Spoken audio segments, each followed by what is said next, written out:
21 அதிகாரம் 1-11, மத்தேயு 21 அதிகாரம் 1-11, மார்க் 11 அதிகாரம் 1-11, மார்க் 11 அதிகாரம் 1வது வசனத்திலிருந்து 11வது வசனம், லூக்கா 19 அதிகாரம் 28 44, லூக்கா 19 அதிகாரம் 28 44, யோவான் 12 அதிகாரம் 12வது வசனத்திலிருந்து 19வது வசனம் வரை, யோவான் 12 அதிகாரம் 12 19 வரை.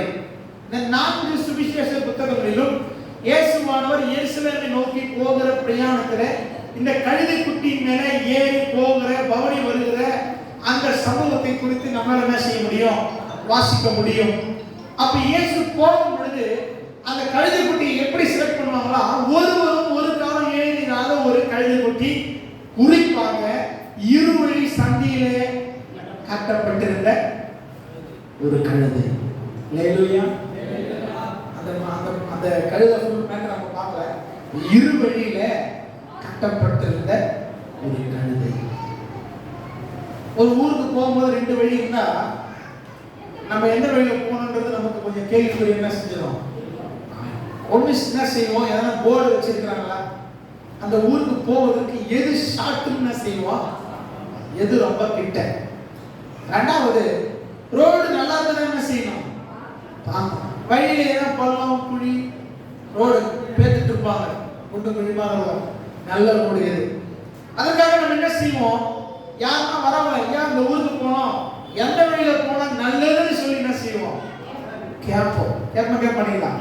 அப்படியே ஒருவேளை இங்க இருந்து ஏதோ ஊருக்கு நம்ம போறோம் தெரிஞ்சு வச்சுங்க, அந்த ஊர்ல நமக்கு தெரிஞ்சவங்க முன்னாடியே போன் பண்ணி இந்த மாதிரி நான் வரலான்னு இருக்கிறேன், எந்த ரூட்ல போகலாம், எந்த வழியா போனா எனக்கு ஈஸி, எதுல போனா எனக்கு பஸ் ஃபேர் குறையும், எல்லாத்தையும் கேட்பாங்க. கண்டிப்பா என்ன செய்வோம். இந்த கழுதை இருவழி சந்தியில இருவழி போகிற பாதையிலே என்ன செய்யப்பட்டிருந்ததா, கட்டப்பட்டிருந்தது. அந்த கழுதை யாரை குறிக்கும் என்று சொன்னால் உங்களை என்ன செய்யும், குறிக்கும். என்னடா பாஸ்டர் கழுதை சொல்றாரு, என்ன செய்யக்கூடாது, யாரும் மனசுல நினைக்கும். உலகத்துல எவ்வளோ மிருகம் இருக்குது, நம்ம இல்லைங்களா? சௌரியமான மிருகம் உண்டு, வீரமான மிருகம் உண்டு, காட்டுக்கு ராஜாவில் சொல்லலாம், செல்ல பிராணிகள் உண்டு. எல்லாத்தையும் காட்டிலும் என்னை பார் யோகம் வரும்னு எதை போட்டு வச்சுக்கிறாங்க, எதை போட்டு வச்சுக்கிறாங்க. என்னைக்காச்சும் யோசனை பண்ணி பார்த்தீங்களா? குதிரை மேன்மையானதா கழுதை மேன்மையானதுன்னு பார்த்தா நம்ம பொறுத்த வரைக்கும் அப்படியா, குதிரை தான் கொஞ்சம் ரேட்டோ அதிகம். ஆனா உலகத்துல 2 கழுதையை நேருக்கு நேர் பார்க்க வச்சுட்டு ஒரு படம் ஃப்ரேம் பண்ணி வச்சிருப்பான், என்னை பார். என்னைக்காவது பார்த்து யோகா வந்திருக்குதா? யாருன்னா வந்திருந்தா சொல்லுங்க, நானும் பார்த்தேன். அதனுடைய அர்த்தம் நமக்கு என்ன செய்வதில்லை, தெரியவதில்லை. இந்த வாரம் போய் தேடுங்க, ஏன் அந்த வாசகம் போட்டுருக்குது. எது செஞ்சாலும் அர்த்தம் தெரிந்துதான் செய்யணும். கழுதையை வச்சு யோகம் போட்டிருக்கும். அப்ப கழுதை நம்ம கழுதைன்னா தயவு செய்து நீங்க யாரும் என்ன செய்யக்கூடாது, தவறுதலாக புரிந்து கொள்ளவே. ஒரு கழுதை நிற்கிறது, அந்த கழுதை 2 வழி சந்தியில் என்ன செய்யுது, எந்த வழிக்கு போகணும்னு தெரியாது. அதே போலதான் இன்றைக்கு இறைவனா தீர்க்க தரிசன வசனங்களில் வாசித்த 21:8, உங்களுக்கு முன்பே 2 விதமான வழிகளை நான் வைக்கிறேன், ஒன்று ஜீவ வழி, இன்னொன்று மரண வழி. அல்லேலூயா. நீங்க எந்த வழியில போயிட்டு இருக்கீங்க? எந்த வழியில போறீங்க? கன்ஃபார்மா இந்த மாற்று கருத்து இல்லையே. நோ. ஆண்டவர் சொல்லுகிறார், ஜீவ வழியை முன்னாடி வச்சிருக்கிறேன், மரண வழியை வச்சிருக்கிறேன். இந்த வழியில போனவர் சொல்லல, என்ன சொல்லுகிறார், 2த்தையும் வச்சிருக்கிறேன். இப்ப செலக்ட் பண்ண வேண்டியது யாருங்க? ஒரு வீட்டுல 2 பிள்ளைகள் இருந்தா இந்த 2 பிள்ளைகளுக்கு எதனா ஒரு பொருள் வேணும்னா அதை பங்குறது ரொம்ப கஷ்டமா இருக்கும். இந்த 2த்துல நீ ஒண்ணு எடுத்துக்கோ சொல்லுமா, சொல்ல மாட்டோம், சொல்லும். இவங்க எடுக்கத்தான், அவங்க எடுக்கத்தான், ரொம்ப போராட்டமா இருக்கும். ஆண்டவர் நமக்கு முன்பாக வச்சிருக்கிறார். ஜீவ வழியும் வச்சிருக்கிறார், மரண வழியும் வச்சு. உபாகமம் 30ஆம் அதிகாரம் 15வது வசனத்தை வாசிக்கலாம்.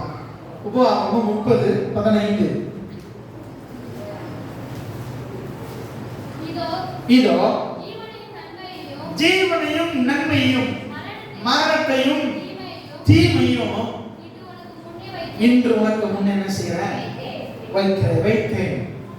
அங்க ஜீவ வழி மரணம், இந்த வசனத்தை வாசிக்கும் ஒரு படி மேல போகுது. ஜீவனையும் நன்மையும் மரணத்தையும் தீமையும், ரெண்டுக்குமே நன்மையும் தீமையும் கர்த்தர் நமக்கு என்ன செஞ்சிருக்கிறாரு? வச்சிருக்கிறார். முன்னாடி வச்சுட்டேன். இதை செலக்ட் பண்ண வேண்டியது யாருங்க? நாம தான். ஒரு காரியம் தவறு என்று நல்லா தெரியுது, தப்புன்னு நல்லா தெரியுது. இதை செஞ்சா ஆபத்து வரும், இதை செஞ்சா நமக்கு பிரச்சனை வரும், இதை செய்தா போராட்டம் வரும், எல்லாம் தெரியுது. ஆனாலும் அதுலதான் போறோம்னு சொன்னா நம்முடைய வாழ்க்கையில் என்ன வந்துடும்? தீமை. நல்ல ஒரு எடுத்துக்காட்டு சொல்லலாம். உலகத்திலே விற்கிற அத்தனை போதை பொருட்களும் புகையிலை காரியங்கள் எல்லாவற்றிலும் அங்க என்ன போட்டிருக்கோம்? அப்படிப்பட்டது எல்லாத்தையும் என்ன போட்டிருக்கோம்? இது கேடு என்ன செய்யப்பட்டிருக்கோம்? போட்டிருக்கோம். உடல் நலத்திற்கு டொபாக்கோ கில்ஸ் அப்படின்னு என்ன அர்த்தம்? புகையிலை கொல்லும். ஆனா அதை பயன்படுத்துகிறவர்கள் அதை பார்த்தாலும் அதை கண்டிப்பா என்ன செய்ய மாட்டாங்க. யாருக்கிட்ட நீங்க புத்தி சொல்லுங்க. ஆகிறது கொஞ்ச காலம் எப்படின்னா வாழ்ந்துட்டு போலாம். உங்களை என்ன கர்த்தர் பேசுகிறாரு? ஜீவனுக்கு போகிற வழி, வாசல் வழி நம்மளை கர்த்தர் பிரவேசிக்க பண்ணி கொண்டிருக்கிறார். அல்லேலூயா. நன்மையும் தீமையும் உனக்கு முன்பே வச்சுட்டேன். இது எங்க இந்த சம்பவம்னா, இஸ்ரவேலரை எகிப்திலிருந்து கொண்டு வந்து கானானுக்கு போறதுக்கு முன்னாடி எல்லாம் பேசப்படும். நான் போயிட்டு அங்க போய் எப்படி இருக்கணும், என் கட்டளையில என்ன செய்யணும், கை கொள்ளணும், அங்கத்திய முறைமையின்படி, அங்கத்திய பாரம்பரியப்படி, அங்கத்திய வழிபாடுகள்படி என்ன செய்யக்கூடாதுன்னு போகக்கூடாது அப்படி சொல்லி ஆண்டவர் இவர்களை எச்சரிக்கிற காரியங்களை இதை பார்க்கிறோம். சோ ஜீவனையும் மரணத்தையும் உனக்கு முன்னாடி என்ன செஞ்சிருக்கிறேன்? வச்சிருக்கிறேன். ஒரு குடிப்பழக்கத்தில் அடிமையா இருக்கணும் கேட்டு பாருங்க, எல்லாரும் தெரியும். நீ ஒண்ணு எனக்கு என்ன செய்யல சொல்லுங்க. எப்படி சாவதான் போறேன் சொல்ற டைலாக், எப்படியா சாவதான் போறேன். யாருதான் இங்க குச்சி வச்சுங்க உட்கார்ந்து இருக்க போறாங்க, யாருதான் கடைசி வரைக்கும் அதை ஜாலியா இருந்து நான் செய்யறேன், ஜாலியா இருந்து போறேன், என்ஜாய் பண்றேன். நிறைய பேர் நான் பார்க்க சொல்லுவேன், எல்லாம் விட்டுங்க. நீ குடிக்கிற அந்த காசுக்கு குடும்பத்தோடு உட்கார்ந்து பழம் வாங்கி சாப்பிடலாம், ஒரு கறி மீன் முட்டை வாங்கி என்ன செய்யலாம், சாப்பிடலாம். அதெல்லாம் முடியே. நன்மை தீமையை அறிகிற அறிவை கர்த்தர் நமக்கு செஞ்சிருக்கிறார், கொடுத்திருக்கிறார். அல்லேலூயா. அதிலே 19வது வசனம், ஜீவனையும் மரணத்தையும் ஒரு படி அடுத்தது போற ஆசீர்வாதத்தையும் சாபத்தையும் உனக்கு என்ன செய்யறேன்? வைக்கிறேன். ஜீவ வழி, மரண வழி, நன்மை தீமை, மூணாவது ஆசீர்வாதம். ஆண்டவர் நமக்கு முன்பாக வைத்திருக்கிறார். தெளிவா தெரியுது, தெளிவா தெரியுது. நல்லா தெரியுது. எனக்கு ஆசீர்வாதம் வரணும்னா நான் என்ன பண்ணணும்ன்றது சத்திய வேதம் என்னை சரியாய் சொல்லுகிறது. இல்ல பரவாயில்ல சாபம் வரணும்னா என்ன பண்ணணும், அதுக்கான வசனங்கள் வேதத்துல. இதை பகுத்தறிந்து செயல்படுகிறது நம்முடைய கரத்துல மாத்திரம்தான் உண்டு. ராமே சொல்லமா, அந்த கழுதை எந்த வழி போறது தெரியல, இருவழி சந்தியிலே கட்டி இருக்க காண்பீர்கள். ஒருவரும் ஒரு காலம் அந்த கழுதின் மேல ஏறி இருக்க மாட்டான். இயேசு கிறிஸ்து ஏற்றுக்கொள்ளாததுக்கு முன்னாடி நம்முடைய வாழ்க்கை அப்படின்னா எவ்வளோ பாவத்துல கடந்தாலும் நம்ம கண்டு இருந்திருக்க மாட்டாங்க. ஒருத்தர் கூட என்னடா கழுதுன்னு சொல்லுவோம், என்னடா கழுதுன்னு கூட கேட்க மாட்டாங்க. நம்ம சீட்டி இருக்க மாட்டார்கள். எந்த வாழ்க்கை எப்படி வாழணும், எது நல்லது, எது புண்ணியம், எது பரிசுத்தம், எது பரலோக ராஜ்யத்திற்கு நித்தியத்துக்கு நேராக நடத்தணும் தெரியாம, ரெண்டு வழி எந்த வழியில போகணும் தெரியாம நாம் கடந்த நாட்கள் உண்டு. அந்த சீடர்கள் போய் அந்த கழுதை குட்டியை அவிழ்க்கும் போது எல்லாரும் கேட்டாங்களா, ஏன் அவுக்குறீங்க, எதுக்கு? உலையான சேற்றில கலக்கும் பொழுது ஒருத்தரும் நம்மளை கண்டுக்க மாட்டாங்க நான் சொன்னபடி. ஆனா இப்பதான் ஆண்டவரை ஏற்றுக்கொண்டு கொஞ்சம் அப்படியே சர்ச்சுக்கு வர ஆரம்பிச்சா, நீ எதுக்கு சர்ச்சுக்கு? நம்ம குலம் என்ன, நம்ம கோத்திரம் என்ன, நம்முடைய மதம் என்ன, நம்முடைய ஜாதி என்ன, நம்முடைய வழக்கு என்ன, நம்முடைய பாரம்பரியம் என்ன, அதுக்கு முன்னாடியே ஒண்ணும் கண்டுக்க மாட்டான். ஆனா அவிழ்த்து கொண்டு இயேசுவிடத்துல போகும்பொழுது கேட்கறாங்க, ஏன் அவிழ்க்கிறீர்கள்? உங்களை கேட்டாங்களா? இதெல்லாம் விட்டுட்டு என்ன செஞ்சீங்க? அதை சொல்லும் போது போயும் அந்த வார்த்தை கேட்கும் போதே கொஞ்சம் கஷ்டமா தான் இருக்கும். போயும் அதுல போய் உழுந்துட்டீங்க. எங்க ஏமா விழுந்தீங்களா? யாராச்சும் யாரும் வேலை இல்லை. ஆனா உலகத்தின் மனிதர்கள் கேட்கறாங்க, போய் அதுல போய் சே கழுதையை அவிழ்க்கும் போது கேட்கறாங்க, ஏன் அவிழ்க்கிறீர்கள்? ஏன், எதுக்கு, எப்படி? அப்பதான் அதுக்கு முன்னாடி ஒண்ணு இல்லை. இந்த கழுதை ரெண்டு வழியில எந்த வழியும் போக தெரியாத சூழ்நிலை இருந்த பொழுது இயேசு கிறிஸ்துவிடத்தில் வந்த பொழுது, இது போற பாதை நான் பாதை சொல்ல பாப்போம். நான் பாதை பார்த்தேன். இயேசுவை தன் மீது சுமந்து கொண்டு போகிற பாதை எருசலேமை நோக்கி என்ன செய்தது? ஒருத்தரும் ஒரு காலம் ஏறிராத கண்டிராத கழுத இப்ப எங்க போதான்? எருசலேமை நோக்கி என்ன செய்தது? மேலே யார் இருக்கிறாரு? இயேசு கிறிஸ்துவை தன் மீது சுமந்து கொண்டு என்ன செய்தது?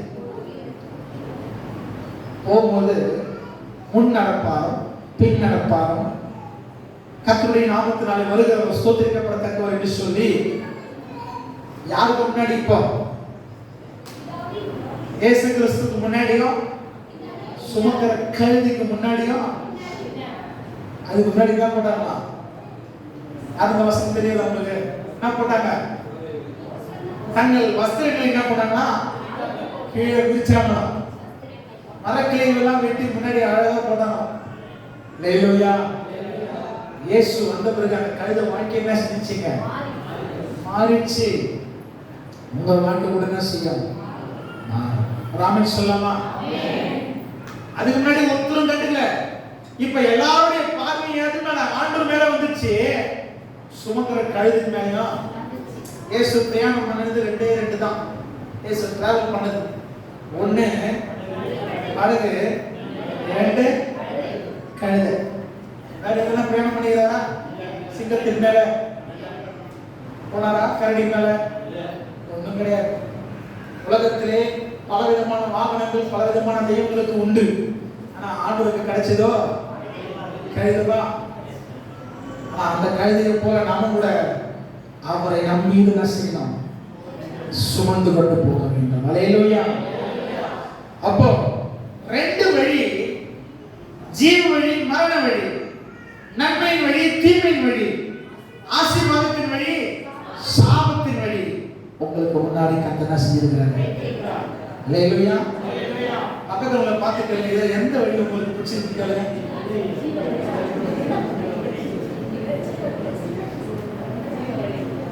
எந்த வழி? அந்த ஜீவ வழி நம்ம பெற்றுக் கொள்வதற்கு நாம் என்ன செய்யணும்? அதான் பார்க்க போறோம். ஹல்லேலூயா. மத்தேயு 7:14 13 வாசிங்க. இடுக்கமான வாசல் வழியே பிரவேசியுங்கள். கேட்டுக்கு போகிற வாசல் விசாலமா இருக்கிறது. அது வழியாய் பிரவேசிக்கிறவர்கள் அநேகர். ஜீவனுக்கு போகிற வழியும் அது இடுக்கமும் வழி நெருக்கமா இருக்கிறது. ஹல்லேலூயா. ரெண்டு வழி ஆண்டவர் வச்சிருக்கிறார் சொன்னார்ல. ஒன்னு ஜீவ வழி, மரண வழி. சரி, அந்த ஜீவ வழியில ஜாலியா போயிடலான்னு பார்த்தா அந்த ஜீவ வழி எப்படி இருக்குன்னா, வேதம் சொல்லுகிறது இடுக்கமான வழி, நெருக்கமான வாசல் வழியை உட்பிரவேசியுங்கள். அது ஜீவனுக்கு என்ன செய்யும்? நிறைய பேர் நினைச்சுப்பாங்க ஆண்டுக்குள்ள வந்துட்டு அப்படியே நேரா ஞானஸ்தானம் எடுத்துட்டா போதும், ரட்சிக்கப்பட்டா போதும், சர்ச்சில் போய் சேர்ந்தா போதும். சில வயசானவங்களுக்கு வந்து ஞானஸ்தானம் கூட சொல்லுவாங்க, சாவர கண்டிஷன்ல என்ன பண்ணுவாங்க, சாவர கண்டிஷன்ல கொடுக்கலாமா கொடுக்கூடாதா? கருத்துங்க கத்தவங்க சொல்லுவாங்க, எப்படியோ ஒரு ஞானஸ்தானத்தை கொடுத்துருக்காங்க, பரலோகத்துக்கு போயிட முடியுமா? எவ்வளோ ஞானஸ்தானம் எடுத்ததும் பின்னாடத்தில் இருக்கிறாங்க, பழைய பாவத்தில் இருக்கிறாங்க, ஆண்டவர் விட்டே ஓடி போயிருக்கிறாங்க.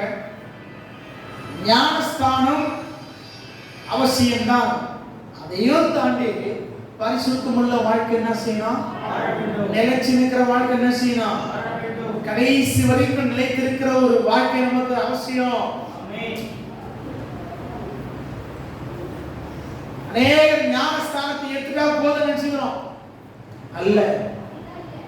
அது ஒரு என்ட்ரி தான். அதுக்கப்புறம் கடந்து போக வேண்டிய பாதைகள் வெகு தூரம்.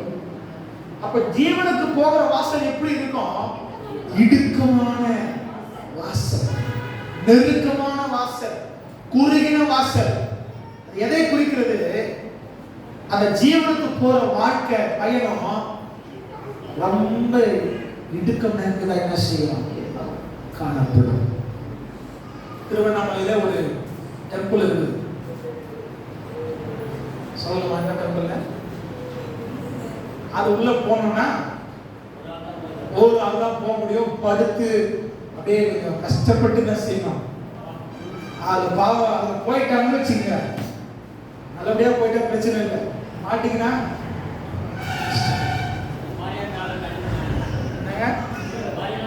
பாடி நாள் போனா கண்டிப்பா குறுக்கே நின்றோம். பாவம் அதிகமா பண்ணிட்டாரு கூட.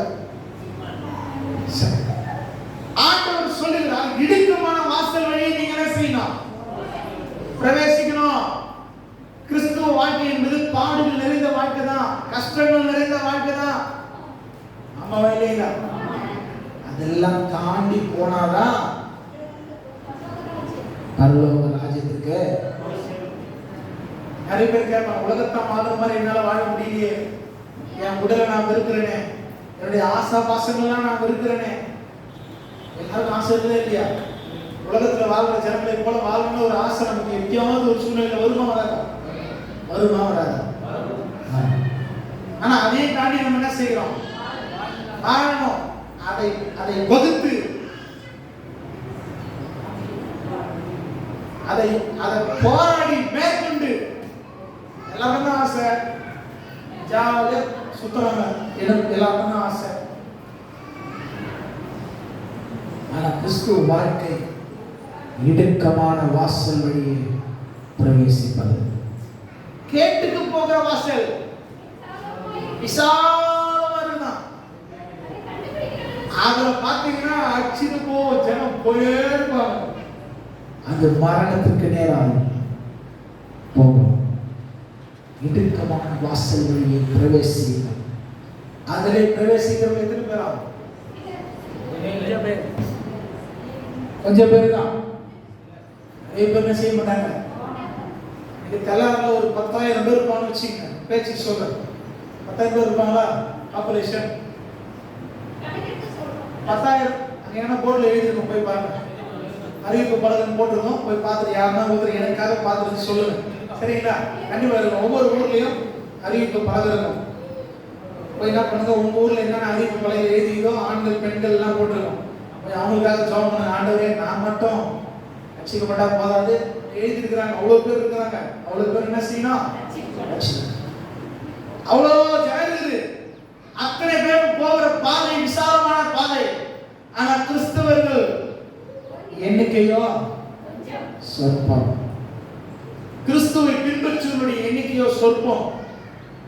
அதான் என்ன சொல்லி, இடுக்கமான வாசல் வழியை பிரவேசிக்கிறவர்கள் கொஞ்சம் பேர். அதனுடைய முடிவு நித்திய ஜீவன். அல்லேலூயா. யோவான் 14:6 ஆண்டவர் இயேசு கிறிஸ்து இப்படியே சொல்கிறார், நானே வழியும் சத்தியமும் ஜீவனுமாய் இருக்கிறேன். ஜீவன் அவர்தான், நமக்கு ஜீவன் அவர்தான். ஆமென் சொல்லலாமா? அவர்தான் ஜீவன். அப்போஸ்தலர் 17:25 வாசிக்கும் பொழுது வாசிங்க. எல்லாருக்கும் ஜீவனையும் சுவாசத்தையும் கொடுக்கிறவர் அவர். போதும். நமக்கு ஜீவனை கொடுக்கிறவர் யாருங்க? அவர் தான். சுவாசத்தை கொடுத்தவரே அவர் தான். ஒரு மனுஷன் உயிரோடு இருக்கிறவனா இல்லையாங்கிறத எதை வச்சு டக்குன்னு முடிவு பண்ண முடியும்? எல்லாருக்கும் இந்த நரம்பு புஷ்பால் தெரியுமா? எல்லாருக்கும் நாடி. எல்லாரும் ஸ்டெத்தோஸ்கோப் வச்சு பார்க்க முடியுமா? முதல்ல என்ன பார்ப்போம்? கை வச்சு பார்ப்போம். ஏன்னா காத்து வருதா? எல்லாருக்கும் ஜீவனையும் சுவாசத்தையும் கொடுக்கிறவர் கர்த்தர்.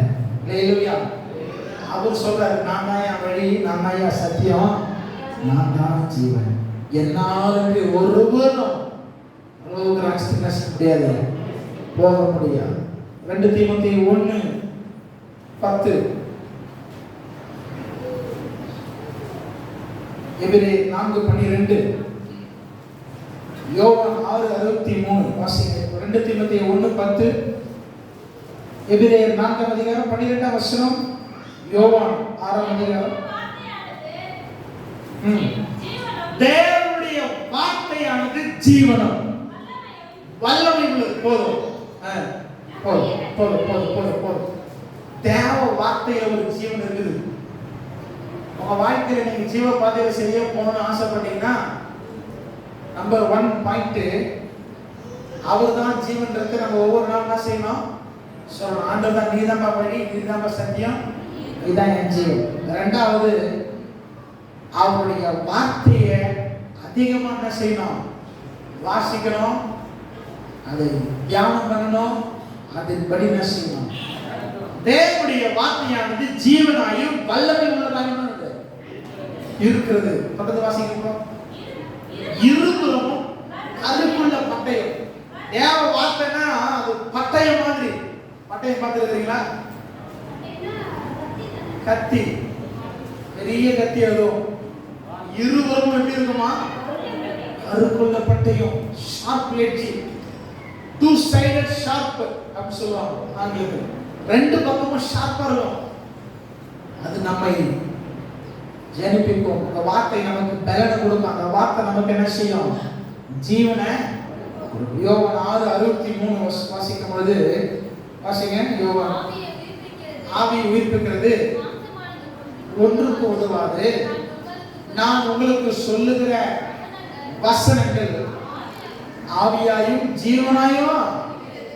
ஜீவ மார்க்கத்திற்கு, ஜீவ பாதைக்கு நம்ம போவதற்கான சரியான ஒரு வழி எது பார்த்தீங்கன்னா, நீங்களும் நான் பயன்படுத்துகிற பரிசுத்த வேதாகமம். அல்லேலூயா. சாதா புக்கு இல்ல இது. சாதா புக்கு இது என்னை ஜீவ பாதைக்கு நேர என்ன செய்யும்? எத்தனை விசுவாசம்? அல்லேலூயா.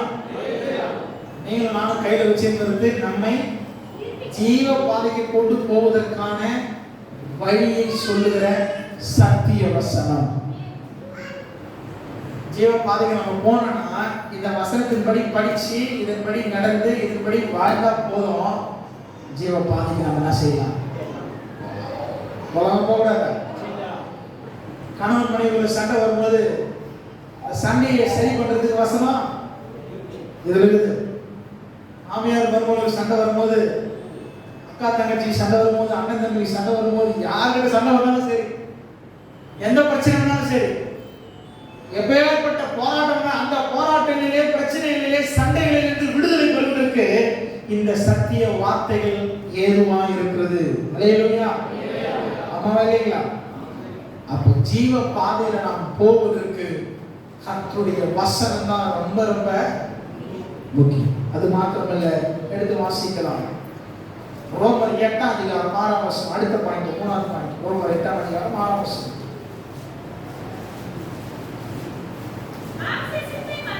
மாம்ச சிந்தை மரணம், ஆவியின் சிந்தையோ ஜீவன்.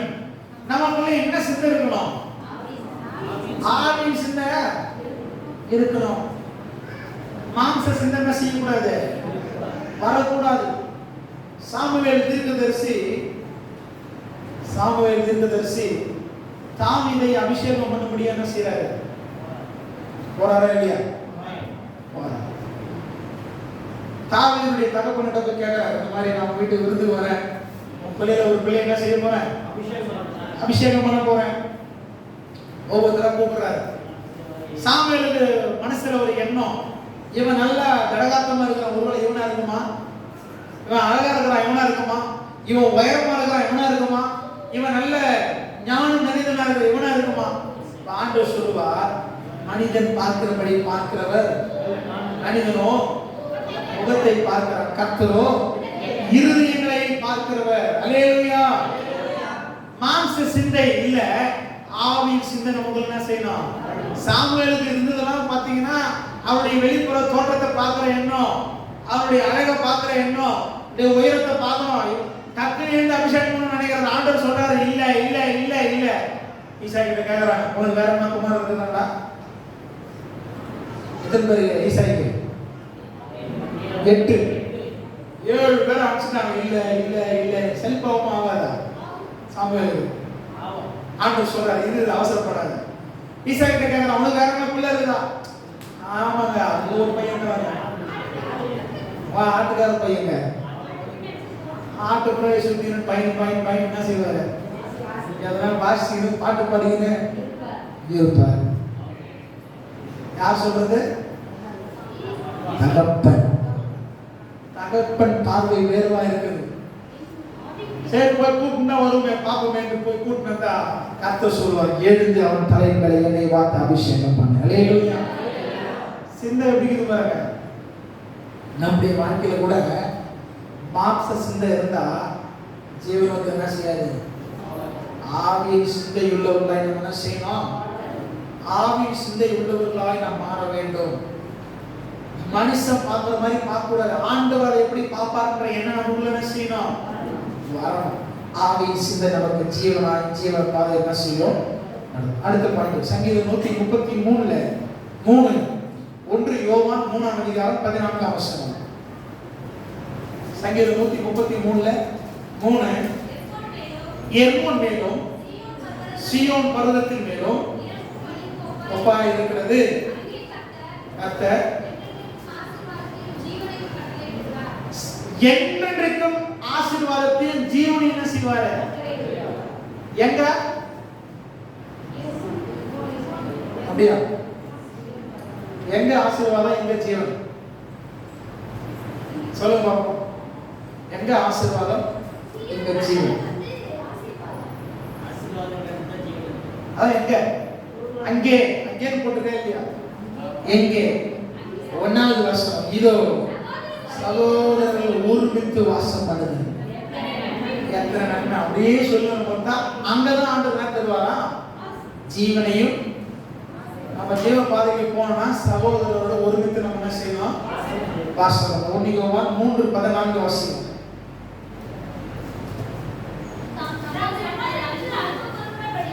அன்பு இருக்கிறபடியால் நீங்கி ஜீவன சகோதரனிடத்துல அன்பு கூர்ந்தா நம்ம மரணத்தை விட்டு நீங்கி ஜீவனுக்கு நேராக நடக்கப்படுகிறோம். அல்லேலூயா.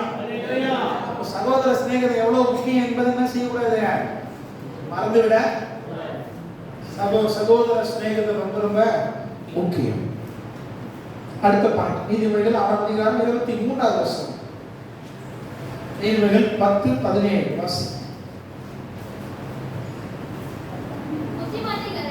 புத்திமதிகளை காத்துக் கொள்ளுகிறவன் ஜீவ வழியில் நம்ம போறதுக்கு ஒரு இன்னொரு பாயிண்ட் என்னன்னு பாத்தீங்கன்னா, புத்திமதிகள் என்ன செய்யணும்? காத்துக் கொள்ளணும். நீங்க நிறைய பேருக்கு புத்தி சொன்னாலும் என்ன செய்ய மாட்டேங்குது? புத்தி சொன்னா ஏத்துக்க முடியல, முதல்ல பிடிக்கல. புத்தி சொல்றதெல்லாம் என்கிட்ட போது, நிறுத்து, இதோட நிறுத்திக்கோ, இதுக்கப்புறம் என்ன செய்யாத, பேச. புத்தி சொன்னா இன்னைக்கு பசங்களுக்கு ஏற்படிக்க மாட்டேங்குது. அம்மா எனக்கு எல்லாம் தெரியும், நீ ஒண்ணு எனக்கு புத்திமதிகளை காத்துக் கொள்ளுவதில் ஜீவன் உண்டு. இதுக்குள்ள 6:23 வாசிங்க. கட்டளையே விளக்கு, வேதமே வெளிச்சம்.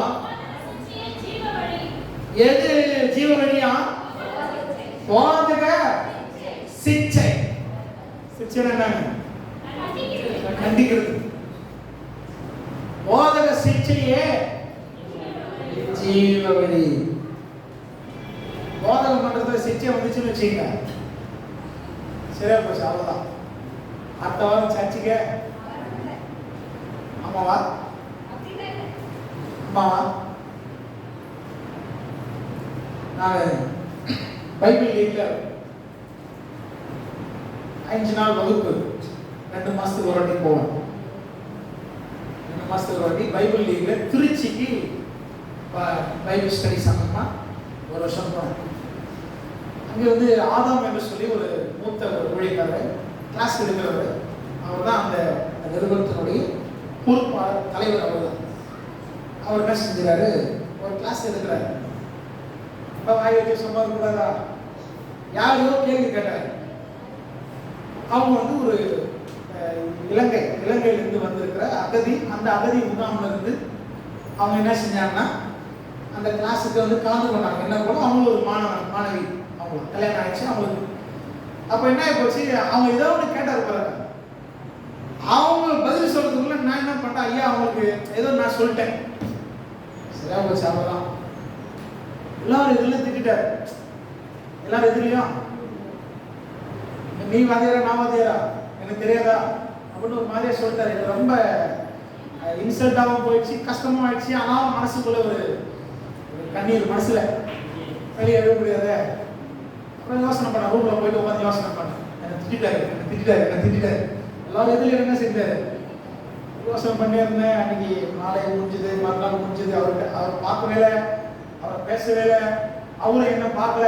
என்ன ரொம்ப பிடிக்கும், ஆனால் அவர் திட்டாரு இல்லைங்களா, இந்த கோபம் அப்படியே இருந்துச்சு. அடுத்தது கிளம்ப நேரத்துக்கு போய் அவங்க கூட சொல்ல, கம்பெனி கிளம்பி நான் வந்துட்டேன். இப்போ அடுத்த கிளாஸ் என்ன செய்யணும், போகணும்.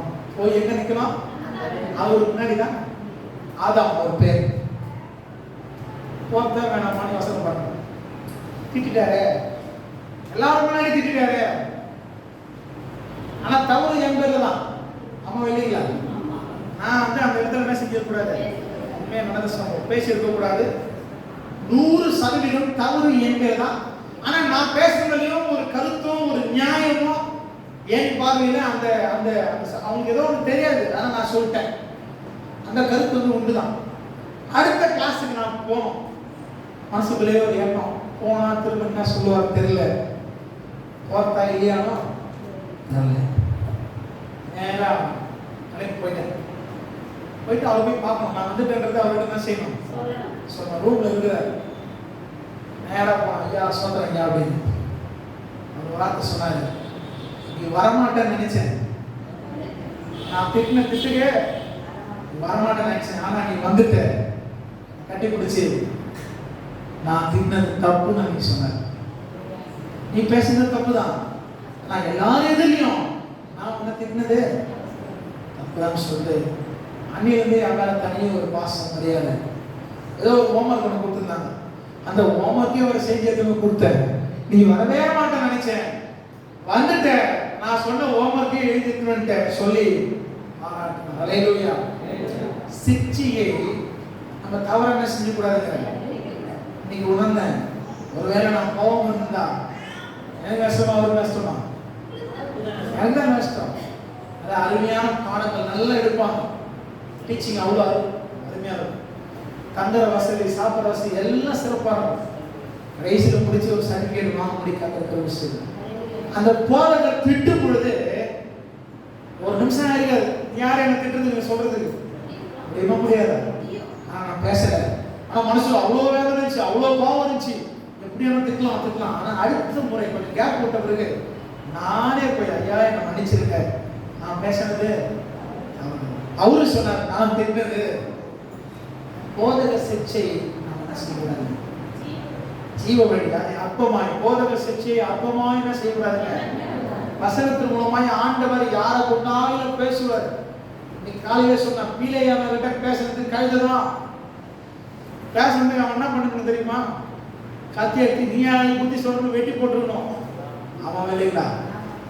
ஆமாம், அவன் உணர்கிறான். கண் திறக்கப்பட்டவன் விளம்புவதாக பேசுகிறதாக சொல்லி என்ன செய்வான்? போதக சிக்ஷை கர்த்தர் வசனத்தை கொண்டு யாரும் சொல்வார் என்று சொன்னார். அதை ஏற்றுக்கொண்டு அதன்படி நாம் நடக்க முயற்சிக்கணும்னு சொன்னார். அதுதான் ஜீவ வழி. அல்லேலூயா, அல்லேலூயா.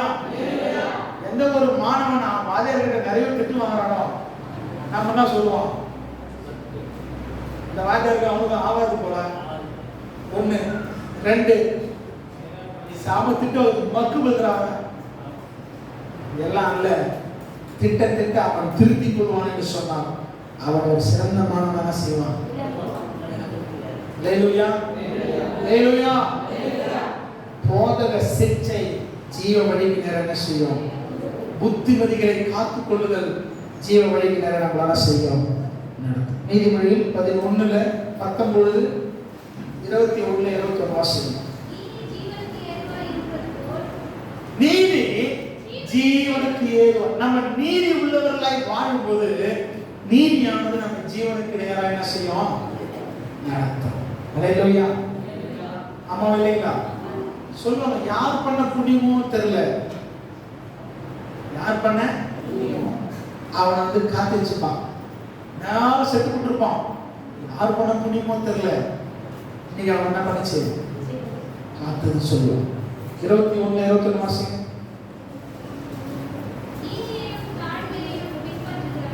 நீதியையும் தாழ்மையையும் பின்பற்றுகிறவன் ஜீவன். நீதியை பின்பற்றுகிற வாழ்க்கை ஜீவன் என்ன செய்யும்? வரும். நீதிமொழிகள் 11:19 வாசிங்க. வாசியாச்சுல 10:16 10:16.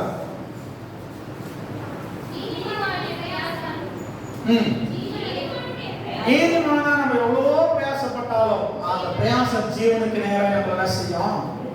நடத்தும். அல்லேலூயா. உத்தமன் தன் உத்தம குணத்துல என்ன செய்வான்? நடப்பான். அவனுக்கு பின் அவனுடைய பிள்ளைகள் என்ன செய்வாங்க? ஆசீர்வதிக்கப்படுவார்கள். நீதிமான் தான் நீதியில் என்ன செய்வான்? நடப்பான். அதற்கு பின் அவருடைய பிள்ளைகள் என்ன செய்வாங்களா? ஆசீர்வதிக்க. அப்ப நீதியாய் வாழுதல் நம்மை ஜீவனுக்கு நேர்ந்தோட என்ன செய்ய நடத்தும். நீதிமொழிகள் 3ஆம் அதிகாரம் 22வது வசனம், 4ஆம் அதிகாரம் 22வது வசனம். 3:22 4.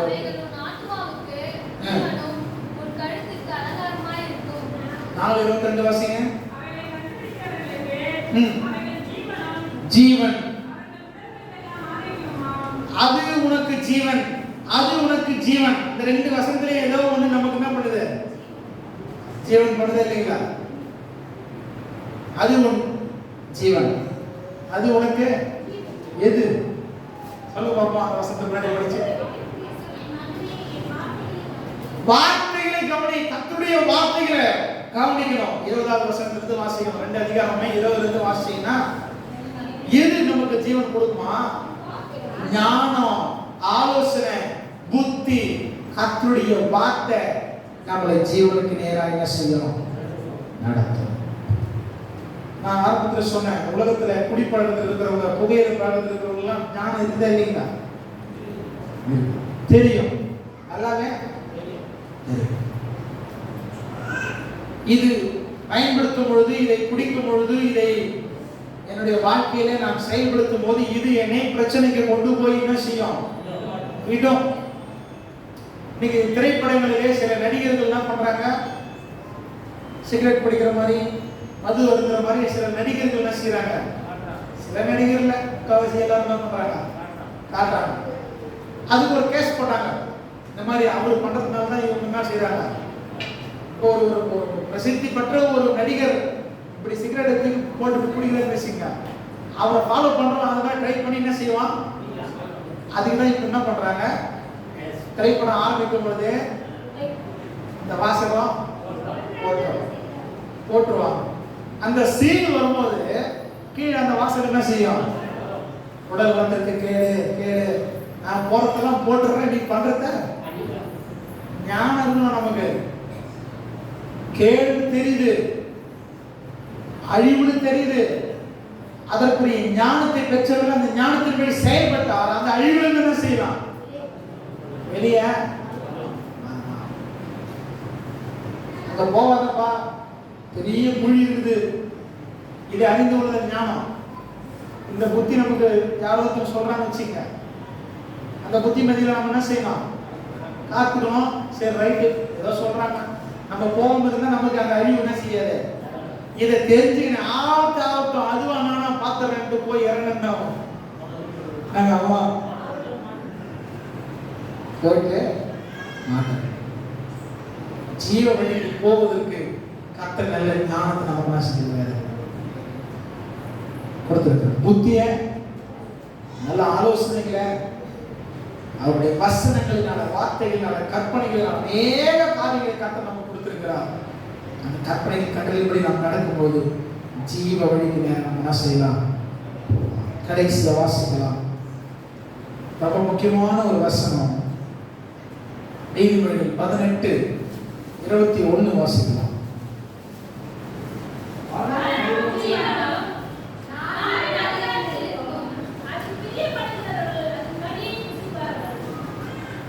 எல்லாரும் சேர்ந்து வாசிக்கலாம். அந்த ஒரு வசனம் மட்டும்.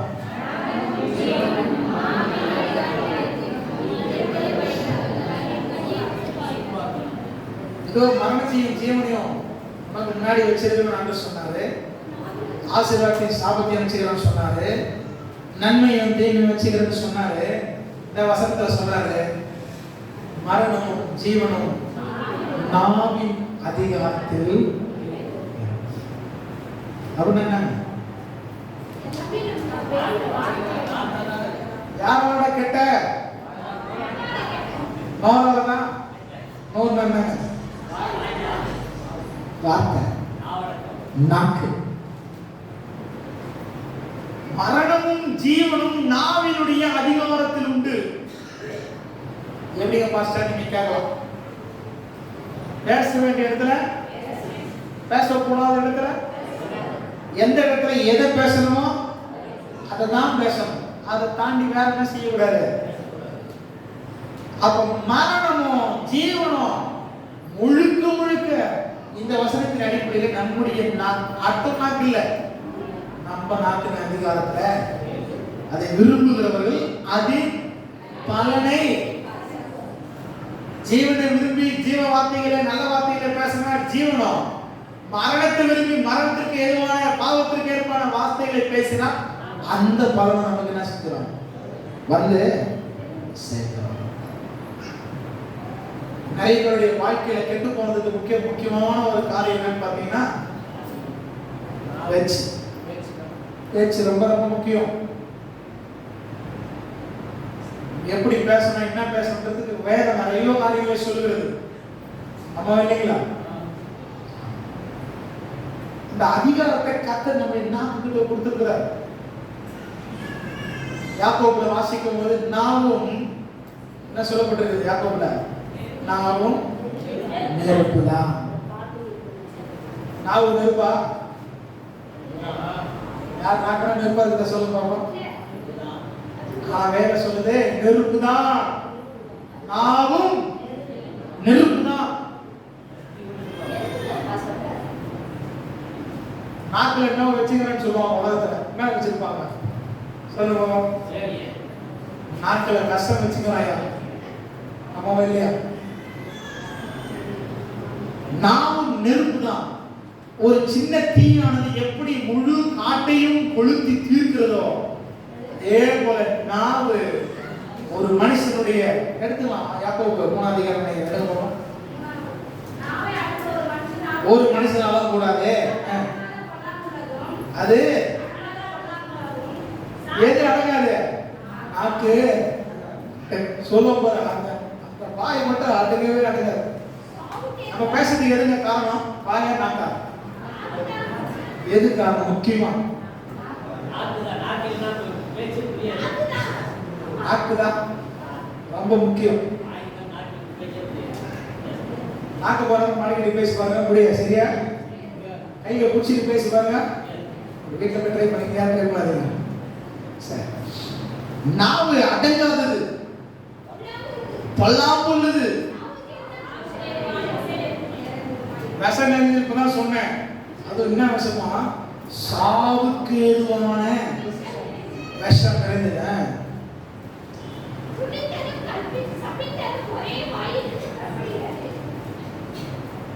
ஆவசம் நெருப்புதான். அநீதி நிறைந்த உலகம். ஒரு சரீரத்தையும் கரைப்படுத்தி ஆயுள் சக்கரத்தை கொளுத்துகிறதாயும் நரக அக்கினினால் கொளுத்தப்படுகிறதாயும் இருக்கிறது. அப்ப நாக்குல அவ்வளோ ஒரு பவர் இல்லையா? என்ன பவர் தெரியல? அதிகாரம். மரணமும் ஜீவனும் நாவினுடைய அதிகாரம். நாக்கு தான் ஒரு மனுஷனை நல்லபடியா நடத்த வைக்கும். சாவம். நாக்கு பேசக்கூடாத காரியங்கள் எவ்வளோ, பேசக்கூடாத காரியங்கள் எவ்வளோ, பேச வேண்டியவர்கள் எவ்வளோ. ஜீவ பாதையில் நம்ம போனோம்னா முக்கியமா நம்ம சரி செய்ய வேண்டியது தெரியுங்களா? நம்ம நாக்க சரி பண்ணணும். டங் கிளீனர் வச்சு சரி பண்றது இல்லை. எல்லாம் வீட்டில் போயிட்டு நாக்க சரி பண்ண சொல்லிட்டு பாஸ்டர் டங் கிளீனர் போட்டு பேச்சு வார்த்தை நாவினுடைய அதிகாரம். இதே நாவினால வசனம், தேவனை துதிக்கிறீர்கள், மனுஷனை தூஷிக்கிறீர்கள். இந்த அதிகாரம் ஃபுல்லா வீட்டில் வாசிங்க. துதித்தலும் சபித்தலும் ஒரே வாயில் என்ன செய்யலாம்? வரப்படும். யாரால கேட்ட? நோரால கேட்டதுக்கு ஒரு எக்ஸாம்பிள் சொல்லி முடிச்சாங்க. அனனியா சப்பீரா, ஹஸ்பண்ட் வைஃப், நல்ல ஒரு அழகான குடும்பம். அப்போஸ்தலர்ல வாசிக்கும் பொழுது அப்போஸ்தலர் முன்பாக எல்லாரும் என்ன செஞ்சாங்கன்னா தங்களுடைய உடைமைகளை எல்லாம் விற்று கொண்டு வந்து அப்போஸ்தலர் பாதத்தில் வைப்பார்கள். அவர்கள் அதை பங்கிட்டு சகலமும் பொதுவாக வைத்து அனுபவித்துக் கொண்டு என்ன செஞ்சாங்களா இருந்தாங்க. இதுல இந்த குடும்பத்தார் அனனியாவும் சப்பீராவும் என்ன செய்கிறார்கள்? தங்களுக்கு உண்டான பொருள் எல்லாத்தையும் சொத்து பத்தெல்லாம் வித்துறாங்க. வித்து அதிலே கொஞ்சம் தங்களுக்கு என்று என்ன செய்வாங்க? எடுத்து ஒளிச்சு வச்சுக்கின்னு அனனியா ஒருவர் நேர ஒருவர் அப்போஸ்தலர் காலில் வைப்பார். வச்சுக்கோன்னே கேட்பாரு, மொத்தமும் உள்ளதானா? அவர் சொல்வார், ஆமா. அதிகாரத்தில் இல்லாமா?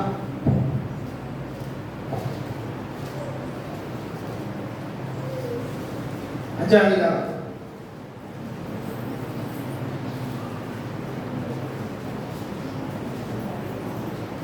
பேதுரு அவனை நோக்கி, அனனியாவே, நிலத்தின் கிரயத்தில் ஒரு புகை வகித்து வைத்து பரிசுத்த ஆவியானவருக்கு பொய் சொல்லி சாத்தானுடைய இருதயத்தை நிரப்பின. அதை விற்கும் முன்னே அது உன்னுடையதாக இருக்கவில்லையோ, அதை விற்ற பின்பும் அதன் கிரியும் உன் வசத்தில் இருக்கவில்லையோ, நீ உன் இருதயத்தில் எப்படிப்பட்ட எண்ணம் கொண்டது என்ன? நீ மனுஷத்துல தேவனிடத்தில் பொய் சொன்னான். இப்ப எது வந்துச்சு? பொய். பொய் எங்க வந்துச்சு? அதை விற்கிறதுக்கு முன்னாடி அந்த சொத்து எல்லாம் வந்துதான். ஆமா இல்லைங்களா? கையில காசு வந்த பிறகு என்ன செய்யறாங்க?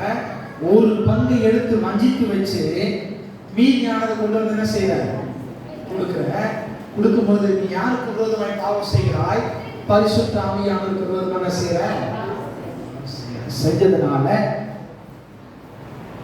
வார்த்தைகளை கேட்கவே விழுந்து ஜீவனை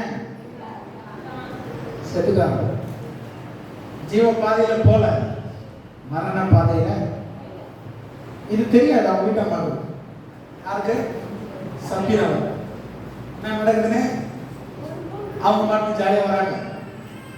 வந்து ஒரு 3 மணி நேரத்துக்கு முன்னாடி அவன் மனைவி வந்து உள்ள என்ன நடந்தது எதுவுமே தெரியாது. நேரம் வந்து பேதுரு பார்க்கிறாரு. நிலத்தை பேதுரு கேட்கிறார், எவ்வளவுதான் நிலத்தை விட்டியாமா? ஒரு காசு சொல்லி. ஆமா ஐயா. உடனே அவர்கள் என்ன பண்றாங்க? இவங்க வச்சு என்ன செஞ்சிருக்கணும்? ஆமா ஐயா கொஞ்சம் எடுத்து வச்சுக்கிறோம் சொல்லிக்கலாம். சொல்லக்கூடாதா? கண்டிப்பா. 2 பேரும் வீட்டில் பிளான் போட்டுக்கிறாங்க. கொஞ்சம் நம்ம எடுத்து வச்சுக்கலாம். நீ கேட்டா நீ அப்படியே சொல்லு, நான் கேட்டா நான் அப்படியே. மரணமும் ஜீவனும் நாவினுடைய அதிகாரம். நாவினாலே இவர்கள் பொய் சொன்னபடினாலே அதே இடத்துல விழுந்து செத்து போனார். நம்முடைய வாழ்க்கையில நம்ம ஜீவன் நல்லா ஓடுறதுக்கு நம்ம நாக்க நம்ம என்ன செய்யணும்? கரெக்ட் பண்ணிக்கணும். நான் நெருப்பு தான், விஷம் நிறைந்தது தான். அதை கரெக்ட் பண்ணிட்டோம்னா நம்ம ஆயுள் சக்கரம் கரெக்டான செய்யும். முழு ஆயுள் சக்கரத்தையும் கொளுத்தி போடுதுன்னு சொல்லி வேதம் சொல்லுது. ஸோ இந்த நாளில் ஜீவ வழியும் மரண வழியும் கர்த்தர் நமக்கு நடுங்க செஞ்சிருக்கிறார். ஜீவனை நாம் விரும்புகிறவர்களாய் ஜீவனுக்கு பாதைக்கு நேரம் நம்ம என்ன செய்யணும்? இடுக்கமான வாசல் வழிய இயேசுதான் ஜீவன். அவரை உறுதியான செய்யணும். இரண்டாவது, அவருடைய வார்த்தையை வசனத்தை நம்ம என்ன செய்யணும்? கரெக்டா பிடிச்சு போகணும். மூணாவது, ஆவியின் சிந்தை உள்ளவர்களாய் நம்ம நடந்து கொண்டால் ஜீவ வழிக்கு நேரம் செய்யலாம். நான்காவது, சகோதர சிநேகிதம் நம்ம ஜீவனுக்கு நேரம் செய்யும் நடத்தும். ஐந்தாவது, புத்திமதிகளை போதக சிச்சைகளை ஏற்றுக்கொள்வர்களாய் வாழ்வது நாம் ஜீவனுக்கு நேராக போக முடியும். ஆறாவது, நீதிமானாய் வாழும்போது நாம் ஜீவனுக்கு நேராக என்ன செய்ய முடியும். ஏழாவது, ஞானம், ஆலோசனை, புத்தி, கர்த்தருடைய வார்த்தைகளுக்கு கீழ்ப்படிப்பது ஜீவனுக்கு நேராக போக முடியும். கடைசியா எட்டாவது, உலகத்துல 8 நாள் இருக்கும். 8 நாள்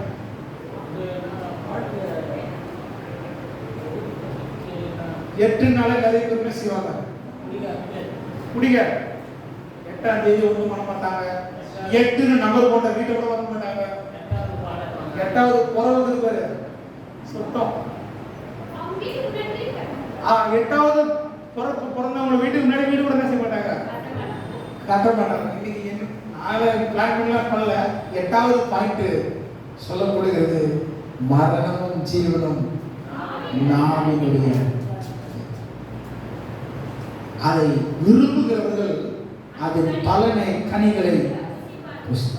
ஜீவனை விரும்பினா ஜீவன், மரணம் விரும்பினால் சரி செய்ய வேண்டியது மிக முக்கியமானது. நாட்டை என்ன செஞ்சோம்னா வார்த்தையை சரிப்படுத்தணும், பேச்சை சரிப்படுத்தணும். கண்களை படி நாம் சொல்லிக்கலாம். அதை